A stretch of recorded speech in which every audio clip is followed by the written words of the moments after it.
1947 کی گرمیاں ہندوستان کی دیگر گرمیوں جیسے نہ تھیں، حتیٰ کہ اس سال ہندوستان میں موسم بھی مختلف تاثر رکھتا تھا۔ یہ معمول سے زیادہ گرم، زیادہ خشک اور زیادہ گرد آلود تھا، اور گرمیاں طویل تر تھیں۔ کسی کو یاد نہیں تھا کہ مونسون میں اتنی تاخیر کب ہوئی تھی۔ کئی ہفتے تک چھدرے بادلوں نے صرف سائے ہی ڈالے، بارشیں نہ ہوئیں۔ لوگ باتیں کرنے لگے کہ خدا انہیں گناہوں کی سزا دے رہا ہے۔ کچھ لوگوں کے پاس یہ محسوس کرنے کی معقول وجہ موجود تھی کہ انہوں نے پاپ کیا ہے۔ پچھلی گرمیوں میں ملک کے ہندو بھارت اور مسلم پاکستان میں بٹوارے کی اطلاعات کے باعث کلکتہ میں فسادات شروع ہو گئے تھے، اور چند ماہ کے اندر اندر مرنے والوں کی تعداد کئی ہزار تک جا پہنچی۔ مسلمانوں نے کہا کہ ہندوؤں نے منصوبہ سازی کر کے بلوا شروع کیا تھا۔ ہندوؤں کے مطابق قصور مسلمانوں کا تھا۔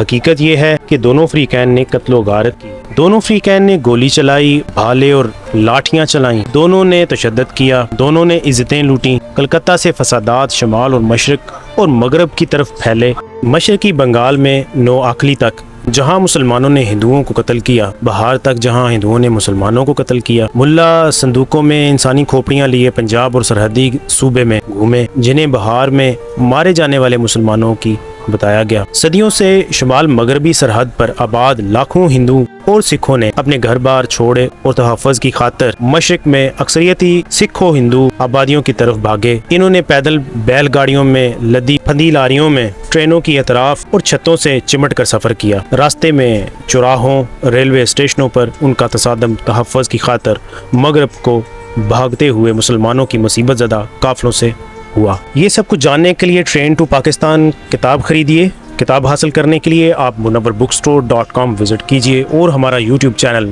منور بک اسٹور سبسکرائب کیجیے۔